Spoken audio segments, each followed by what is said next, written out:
Do you think you're ready for the state writing test? Well, I think I am. And then I start to wonder about these different things. Have I done everything to prepare? How much do I have the students refer to the passages? I don't want to move into that plagiarism area. I hear ya. I'm really not clear on citing evidence, and I'm curious about where to find some resources. Me too. Do you know where we can find the answers? This conversation is not unlike other conversations heard across the state of Oklahoma this time of year. You see, 5th and 8th grade teachers are gearing up for the Oklahoma Writing Assessment that occurs between the 24th and 26th of February. And with this assessment, there are questions. Questions like, where can teachers go to find answers? I know a place called EPS Instructional Services, a place with coaches who have answers. Come with us now as we cross into that multi-dimensional place, a place called the Writing Zone. Welcome to the Writing Zone. I'm Leslie Wickert. And I'm Rhonda Harlow. As we approach the state writing assessment, we wanted to take time to answer some frequently asked questions you may have. That's right. Let's start with an easy one. When is the testing window? And is it a passage-based prompt? Great questions. The testing window is from February 24th through February 26th, and the writing test will be passage-based. That's right, but we do not know the mode of writing. It could be expository, narrative, persuasive, argument, opinion. That is right. It is very important that our students are able to write to all three major modes on the state writing rubric. If you go to the EPS Live Binder, you can go to the Writing Resources tab. Under the tab, you can find another tab that says Writing Assessment Resources. Your first stop under that tab takes you to the SDE website. Let's scroll down and see what we have. We can find our item specs, rubrics, exemplars, and prompts. We have also added tabs for some of those items. If you can't find it there or on the SDE website, you can contact us. Ready for our next question? Sure, let's take a look. How are students expected to cite sources in their writing? The guidance from the State Department regarding citations is as follows. Students are not required to memorize a certain citation style like APA, MLA, or Chicago. If the author's name is not given, using the title of the passage is sufficient, or students may write in passage 1 or according to paragraph 2 of article 2. When it comes to plagiarism, a few things need to be remembered. Paraphrasing and direct quotes should be cited. If it's not your own words, ideas, or thoughts, give credit where credit is due. That's correct. The fewer the direct quotes, the better.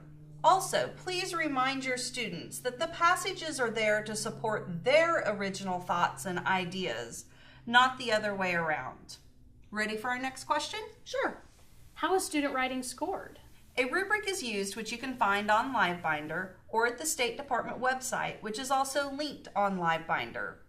It is a 1 to 4 scale with half-point options. There are 5 categories. Ideas and development are worth 30%. Organization, unity, and coherence is worth 25%. Word choice is worth 15%, along with sentences and paragraphs. Grammar, usage, and mechanics finish up the rubric at 15% too. Next question, please. Is the test timed? There will be a suggested amount of time for students to write. However, additional time can be given if needed. How long should their written response be? The State Department does not give specific guidance in this area. It is suggested that the students write as much as possible to sufficiently respond to the prompt. It should be noted that they will only have 5-lined pages to write on. So if I have a student that needs additional paper in order to complete the prompt, I'm not allowed to give them the additional paper? That's right. Next question. Are students allowed time and a place to plan before they begin their writing? Yes, absolutely. Students will be provided a planning page. This page will not be scored. They will also have a writer's checklist that they can use as they write.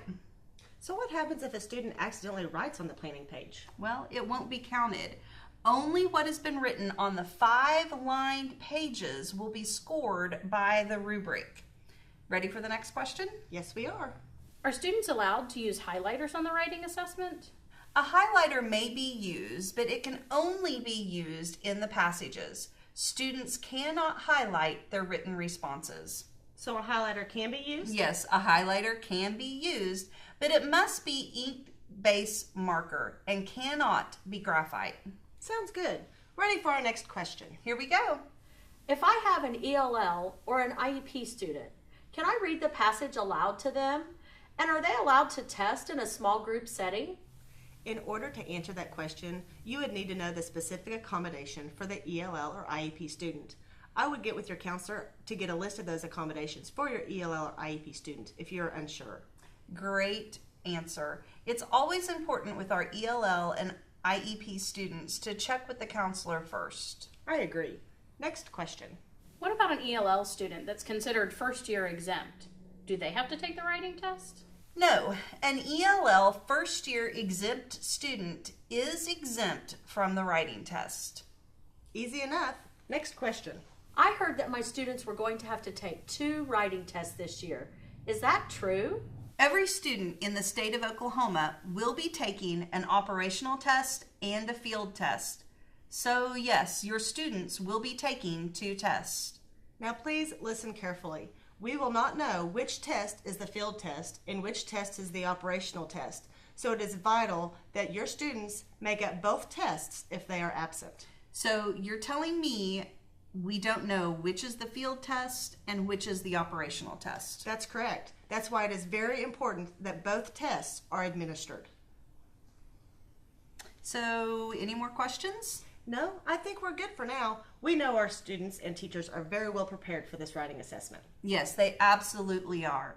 We also know if you have any further questions, concerns, or need help finding additional resources, you may contact us. That's right. We're here for you and your students. And we would like to thank you in joining us in The Writing Zone.